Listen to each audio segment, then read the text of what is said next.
Hello, hello, hello. Welcome to the Austin Weekly Market Update, where we are going to dive deep into our hyper local Austin, Texas housing market and decode just what on earth is going on with housing prices, the demand, what it means for you as buyers, as sellers, as investigators, or honestly, if you are just simply wondering what the heck is going on with our global economy and how it is affecting mortgage rates and your buying power, then I am going to chop it all up with Mr. Mark Koretsky. Hey, Mark. What's up, Jennifer? How are you? I am good. We are going to chop it up. Mark, you are anything but traditional in how you approach people's money, and you make it go further mortgages than anyone I know. And we're going to talk about rates this week. So stick around if that's something that's of interest to you. And honestly, Mark is here today to take you behind the scenes on the mortgage rates and the market and dive deep with me. And we're going to try not to use fancy terms and just keep it real. So, Mark, let's get started. Love it. Let's do it. All right. So, let's start off with what the heck is going on in the Austin real estate market, which I can tell you as of Monday morning, there were 9,416 homes for sale in Austin, Texas, which, as I keep saying every week, is our highest. But you know what? Apparently, this morning was our highest number of homes for sale all year. And that's exciting. There were 1,105 new listings that came out on the market since last Monday. Hello. That's pretty cool. So lots of choice there. We had just over 1,700 homes, Mark, this week that had price decreases, which says something when I guess 1/9 of all homes have price decreases versus the week prior. Thoughts on that? That's significant. Yeah, 1 in 9.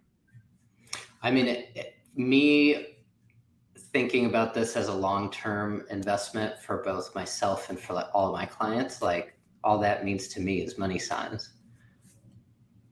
Yeah. Well, you know what? There were 113 houses that had price increases. Are you trying to tell me that listing photos matter? Listing photos always matter. Oh my gosh, in a sea of listings where 98% of people shop online. And I totally want to see if I can catch you off guard. Are you able to run a report and see how many listings are owned by Opendoor? ooh, that's a good question. Let me see if I can do that. I've never Well, searched specifically by company. Let me see if I can do that. Stand and by. so Where are you getting at while I'm doing that? So while you do that, I saw one of my coworkers, he actually looked it up and he posted it for North Texas. Okay. And so North Texas is going to be a lot more than just Dallas-Fort Worth. Oh, yeah. But we've got 1,171 homes listed for sale by Opendoor. 1,071 in Dallas or where? In North Texas. In all of North Texas. That's not very many. That's a lot. 1,000? 1,100 and just, I mean, I do want to see what is the actual definition of North Texas. Well, here's another one. Sure. Opendoor owns and has listed 583 homes in Tarrant County. Okay. And 392 in Dallas County. Okay. I'm going to find out how to do that for next week because I honestly don't know how to. I think you look up add that. I may be able to actually. We'll come back to it, but all the listings that I'm seeing that are out there that are sitting that are getting the most price reductions. My dog agrees. Yep. Cooper agrees. It's the iBuyers. Yeah. and they're coming in, they're not doing anything to improve the property, and they're just throwing it on the market and seeing what happens. Dude, when I showed a client, I was at a listing appointment, and when I showed them, I said, "This is why I don't like the median price, even when when you take out the high and you take out the low." Because when I showed them in their neighborhood, the open door, I'm allowed to say this, the listing was there and it was sitting on the market for 87 days, and uh, everything else around it had sold. So you're absolutely right. And I'm still looking just to see how to add the brokerage, because I would love to sort by brokerage and get that information out for the people. I think it'll be good to see and good to know. Yeah. And if I can't figure it out today, then I will definitely make sure that we do that for next week, because that'll be a lot of fun and chopping it up and looking at that. But I try not to, Well, beat here's up on it. what I'm surprised with is, why don't we see other investors actually coming in and doing the old offering under list and getting those things in as long-term rentals, or as we've seen the trend develop into short-term rentals? Mm, Like, I'm not seeing that, right? right? That surprises me. Yeah, no, it's a point taken for sure. I mean, I just, I follow a lot of national groups, and I'm in mastermind literally like every morning with realtors across the North America, and we're always talking about what's happening and where BlackRock and Black Knight and Open Door and Zillow and all of the places of where iBuyers and brokerages and opportunities are happening. And it's, some markets are obviously more affected than others. But to me, the proof is really in the pudding. And when I'm talking to my clients and looking at, homes for sale and opportunities and what could exist for them, if maybe something's been on the market a little bit more long in the tooth, maybe there's an opportunity. That's how I'm approaching it if they are buyers. So it's for sellers, it's a cluster, as we know, to the tune of $62 million, which is like getting slapped with a wet noodle for those guys. But hey, um, they continue to do business the way they do, and it is what it is. I mean, our space is primed for disruption. And so I think companies have every right to look at the inner workings of real estate and say, hey, there's an opportunity to serve. Yep. And there's an opportunity to make profit in that. Yep. At the same time, we haven't seen the actual execution of it Mm-hmm. the right way. I would agree. It's coming though, right? Like, when you've got war chests that are completely like just they are stuffed past the brim. Mm-hmm. Their capital raises are insane. Yeah. Yep. I'm still looking, Mark. I'm going to get this. I'm going to figure this out. You're good. You're good. Nope. Well, I mean, while you do that, I mean, obviously we're talking about a lot of inventory coming to market in Austin. Yep. We talked about it last week. A lot of that inventory is just delayed sellers, right? From the last 2 years. Absolutely. Because people are so flush with cash right now. And that is something, I'm glad you brought that up. So when you think about that, is the inflation that we're seeing now really eating into people's piggy banks, also known as their homes? Because we've watched and watched and watched as the house values have gone up, double digit for the last few years. Is inflation really kind of kicking people in the teeth when it comes time to their home values now, do you think? I think there's a palpable and noticeable cost of living increase that we're all experiencing, right? Like when food is up 40%, and yeah, gas prices are down, and thank God they are, because we weren't going to be able to withstand $5 plus gallons of gas. But at the same time, there's pressure everywhere. Yep. And I think in America and in the world since 2007, we've really put Band-Aids on things as opposed to actually digging down and really taking care of the root cause of the problems. Like the functional medicine of real estate. We want to get to the root cause. We don't want to just treat We don't. the symptom. We need to figure out the root cause. I like where you're going with this. Say more. We need to, but none of us want to, right? Like when it's our homes and our neighbors and our communities, and we don't have I mean, in reality, it's like we don't have the financial education. Mm-hmm. And so if we're not financially empowered, then how can, like, we can't get to the good stages of life without the financial empowerment, right?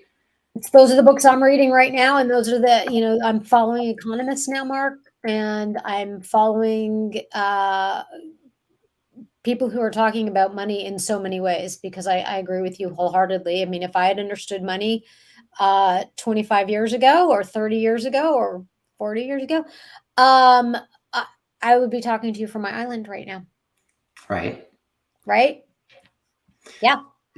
The problem is like one of my good friends and like the most trusted mentor I have when it comes to economics, Logan Motoshami, like he says, economics done right is boring. Mm. And that's the problem. Like economics involves so much and it gets so complex. And to me, it's so exciting. But when you're looking at the data and trying to derive out of that what's actually going on, it's Mm-hmm. not that interesting. And so the clickbaity YouTube crash bros, forbearance, like shouters, they all get the attention. That's way more interesting. Well, because it is, and the word crash right now really does get down to, I think, how we're defining the word and what it means in our individual markets. So, with that said, I'm just going to ask you a blanket statement. And do you think Austin is overvalued? Overvalued? No. I mean, is it more expensive than basically any other area in Texas? Yeah, Yep. but it's also the hotspot and it's also the capital and it's also one of the few areas that has some hills and some trails and some fun rivers. And in reality, they don't have more land in Austin proper. And Right. so it all comes down to supply and demand. Yep. And so is it overvalued? No, because in the long run, Texas is the youngest state demographically speaking. Austin, I was looking at it, and I can pull it up right now. Out of the demographics in Travis County, they get broken down really 18 to 26, 27 to 35, 36 to 44, 45 to 54, and then 55 to 64. Yep. Those are the prime home buyers. Mm-hmm. The biggest demographic is 27 to 35. There's 243,000 27 to 35-year-olds in Travis County alone. Oh, wow. Okay. Those are all home buyers yesterday, like literally yesterday, today, and for the next 3 to 5 years. They all need homes. Mm-hmm. And so when you look at it, you look at what's going on with median income relative to the rest of the country. Mm-hmm. You actually look at Austin and relative to the other metros on, I mean, the coasts, Yep. Austin's exponentially more affordable. And Yep. it's actually at a point right now where there's an affordability index that we like to use. Ideally, you're at 100, Mm-hmm. which is where basically the median household income in that area can buy a home with 20% down. Austin's literally at like 102. There you go. That is improved home affordability than it has been. which is crazy to see. But Mm-hmm. it's because median income is actually going up in Travis County and Austin specifically. And so we all see the cost of living going up. What we don't see, besides the headlines saying that people aren't getting pay increases, Yeah. is there have been a lot of pay increases going on these last 24 months. Yeah, and people are actually negotiating them, is what I'm hearing. They And are, but at the same time, I'm also seeing it shift within that, mhm. right? Like there's a lot to say when it comes to last one in, first one out, right? And when you've got a lot of tech jobs, you've got a lot of pharmaceutical, you've got a lot of biotech, those industries aren't necessarily doing so hot right now. Yeah. And so there's always, that's the thing with economics. You got to take the good with the bad.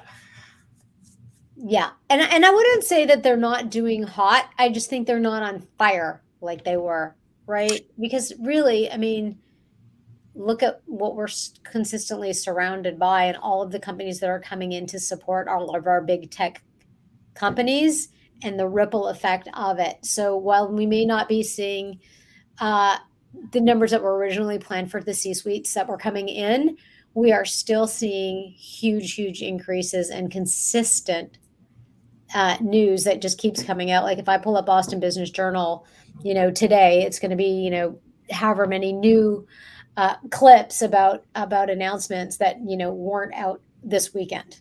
Right. So I mean, would you agree? We're in a fast moving world. Yeah. So getting back to that question about is Austin overvalued, I ask a number of questions when I think about this. So I'm like, are we in a position whereby our housing prices have increased so much that we are no longer affordable, aka we may see a crash in our prices? Are we no longer therefore a market that people are considering relocating to? I'm going to say still not an issue. People are considering it and doing it all the time. When we look at where housing prices have come down and we look at affordability and how many of those houses were well over $1 million and how many of those houses um, are owned by builders who were pricing out well in advance, which is what they were doing for such a long time during the pandy, and they're no longer doing that. um, my overall response, when I look at that, is that I believe that Austin has been undervalued for so long. um, Kind of like what you said, is like we're just kind of catching up, and it's a stinger to people who have lived here for a long time that were moving along with the economy as it was continuing to pace.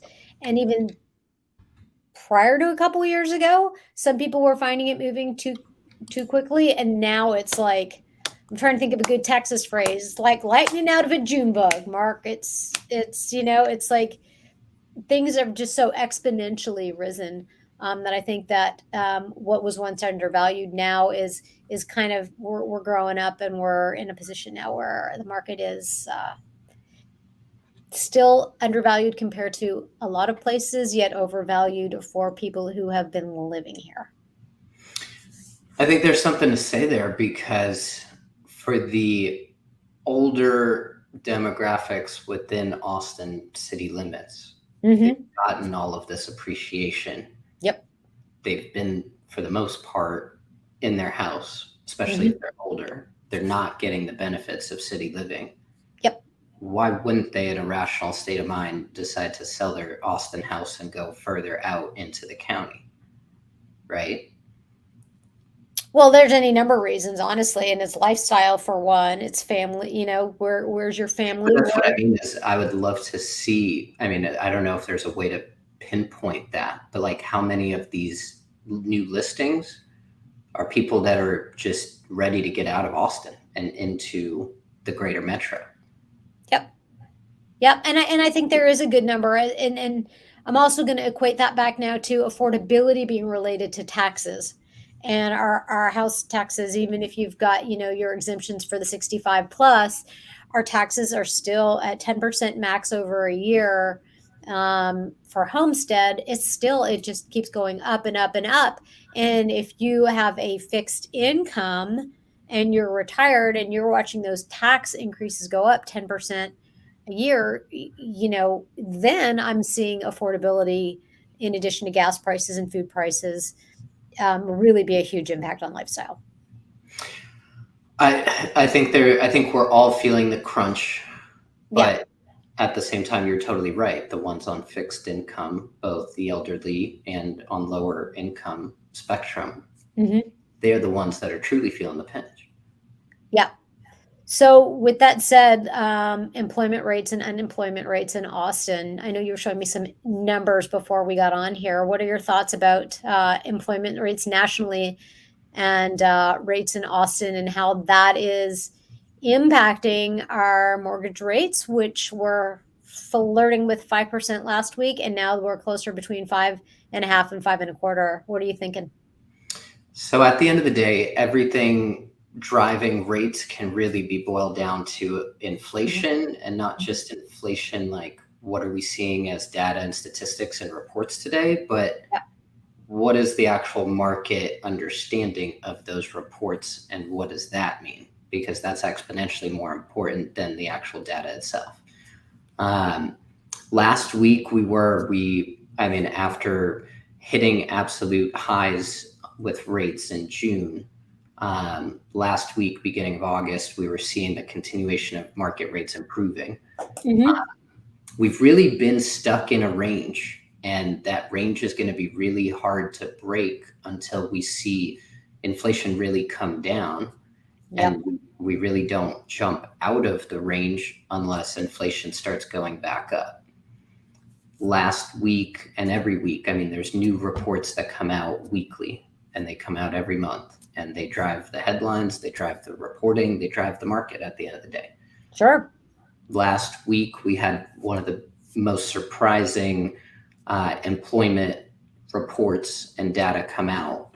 And whenever something comes out, there's those reports, and they're really boring. And then people go in there and they try to figure out what it's actually saying and then type out an article on it.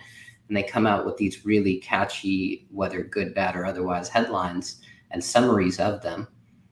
But then the market actually has to digest it and figure out what does it actually mean. And so it was hundreds of thousands of jobs more than what the market was expecting, meaning Hmm. jobs created, meaning new positions. And that is really, when unemployment is as low as it is today, that's a very inflationary pressure. Hmm. Seeing all of these new jobs created, that actually means inflation is expected to go up. So the market is like, oh, inflation's going to be going up even more. The Fed, they're going to raise rates even more. And oh, when they raise even more, that's actually going to reduce inflation. And through all of that, the market is like, oh, interest rates are going to come down. But then the market actually looks at the report, and like 75% of those jobs were part-time jobs. Hmm. That there's a lot of different reasons as to why there's so many part-time jobs opening up and people taking so many part-time jobs. A lot of that has to do with the pinch that we've been talking about. Yep. That made the market realize, oh, and like unemployment isn't as low as it is and as it looks.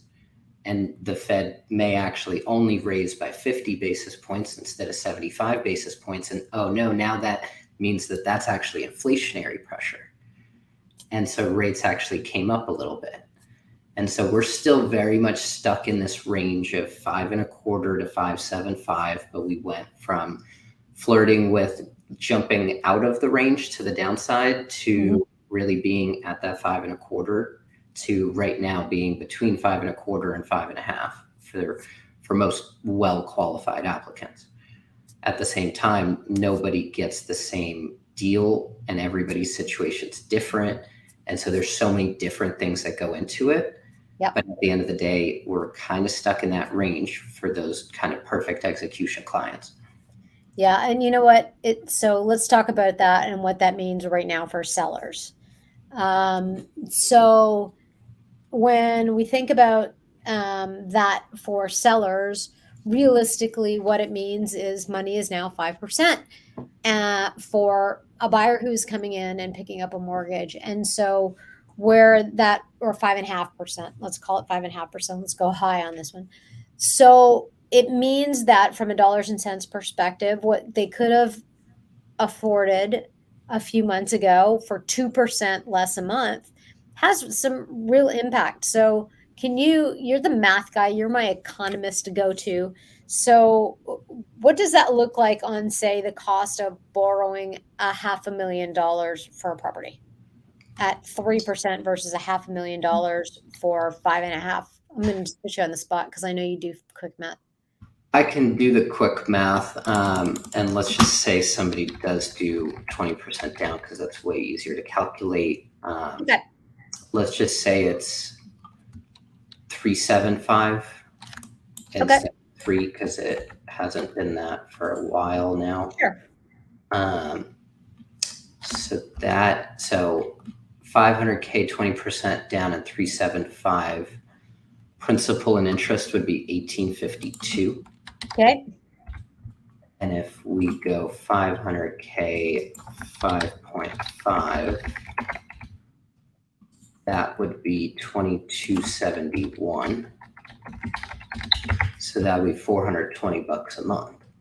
Well, that's real that's real math the last time I checked. So $420 less a month. It's really, here's the thing. It's all, what are we comparing to? Sure. Right? That 375 was already an artificially low rate. Yeah. When we were getting 275 and 299 and 3, those were all artificially low rates. When we were in 2018, where we were seeing 4875 and we were pushing 5%, those were still really low rates. And so our comparison point that we're looking at, that determines so much. Yes, and we're always looking at history. And that's, we're looking at history, but we've got a really short rear view mirror. Oh my gosh, right? We need that, it's like that scene in Ace Ventura, Pet Detective. Right. Exactly. Assholes are closer than they appear. And so I think that we have a very short goldfish type of memory. And as the world turns, we are not considering the fact, okay, so that was 8 years ago, right? I mean, many people who are buying in their move up homes now were in these homes 8 years ago. They're right back where they were, only they've experienced a profound amount of equity in their home, more than they have in the last 40, the history of 40 years. And so for sellers right now, there's the other side of the coin, though, right? There's the renters that have been able to afford to buy. Yep.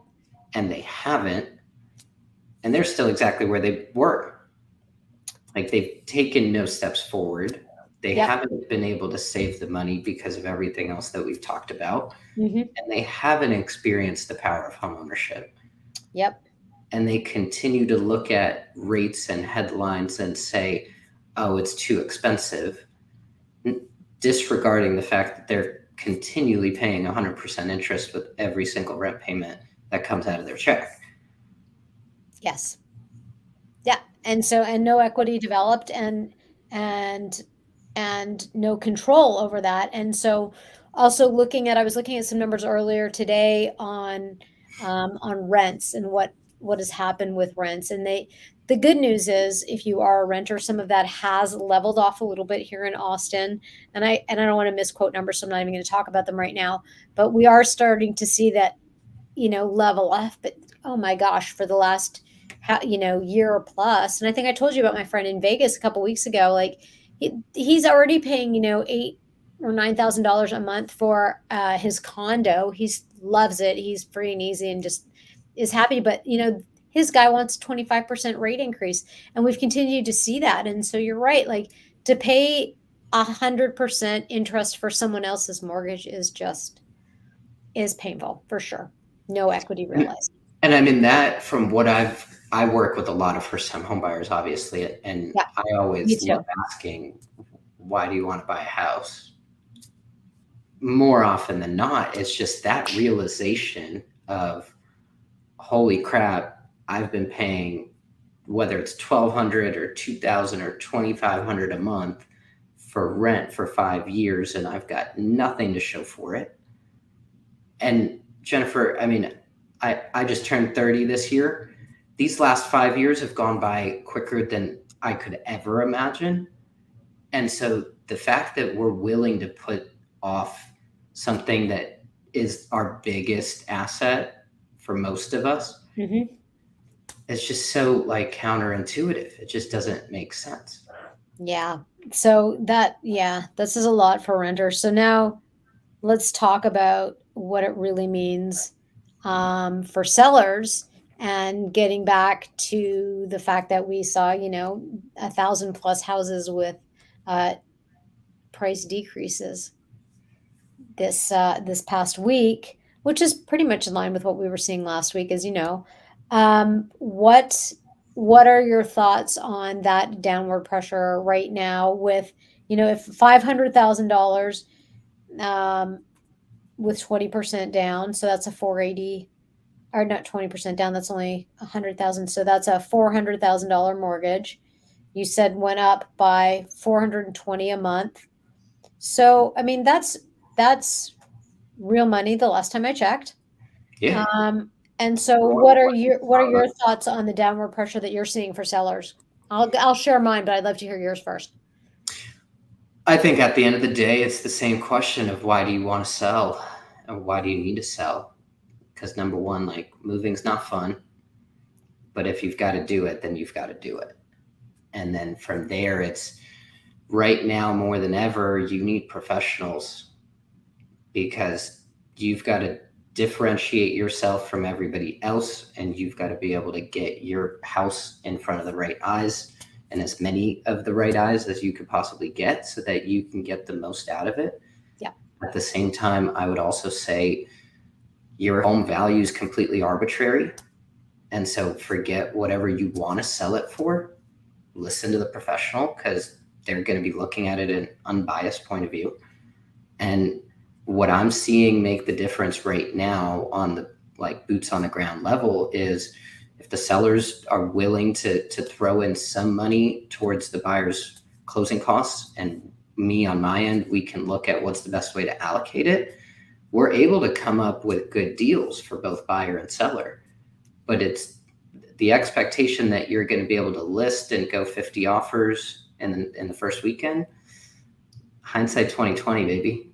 Somewhere back there. Yeah, absolutely. Well, and I will say this, that I was just having this discussion last night with a seller in the $1 million plus range, and explained to them, like, in the height of the market, this was what was happening, and we can't look back. I was like showing them that even from 90 days ago, I'm like, it is in the rear view mirror. It is nice to know. It has no bearing right now on what we would list your home for if we were to put it out on the market tomorrow. It just doesn't. It's nice to know. It is what we need to look at, and then to forecast forward of what the market will bear, knowing what we know with the economy now in a good, great neighborhood, in a great school district, in all the things, and lining them up and knowing how to market a home and really tell the story of that home. Because we're back to working. I don't know about you, Mark, but we are back to working. There's so many realtors, and we're going to see a lot of them that were skating just kind of fall out of the market, and they just think, oh, I'm great because I did this work. Well, this is where the rubber really hits the road, where people who have been through a cycle, people who understand marketing, who really understand the value of money and numbers, and being able to price a house for today's market, uh, and lead their clients and have those conversations.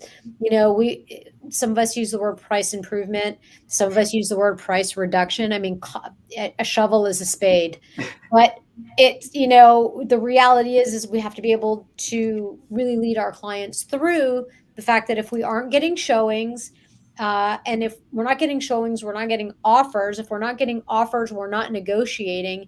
So just putting some price tag on there and then expecting, all of these showings to happen and then multiple offers gone. Say bye bye to your point. And you're right. It is really a time uh, of strategic negotiation, of marketing, of purposefulness, of really understanding the root of the numbers and not only where we've been, but truly where we believe we are going so that a client doesn't have a for sale sign on their yard. They have a sold sign because that's really what they're paying us to do.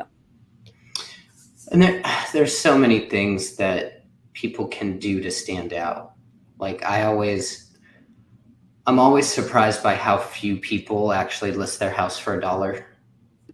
Like that's something I would totally do. Like your market value has nothing to do with what you list it for. Like you should be listing it based on what the professionals think the market value is, but the consumer decides the market value. And so I mean, I don't get why more people don't do that. I don't get why more people don't actually invest in actually like fluffing up. I don't even know the right words for you guys. Like make your listing ready for consumers to actually come into it and say, oh, this could be a home, as opposed to, ew, let's go back to the car. Right. Absolutely. Yeah, and that is anything from, what we call curb appeal for the outside of the house, into staging it, or and if we're not staging it fully with someone else's furniture, then we are working with the furniture and furnishings that the person has and really editing it because how we, and this is what I tell our people is how we live in a home and how we sell a home are two very distinct things because people generally will lack the imagination of what it's like to have their own things in a house if it's so filled with your own stories. So we can talk about that another day because that is a whole other topic. But let's end it with the fact that uh, the market has shifted.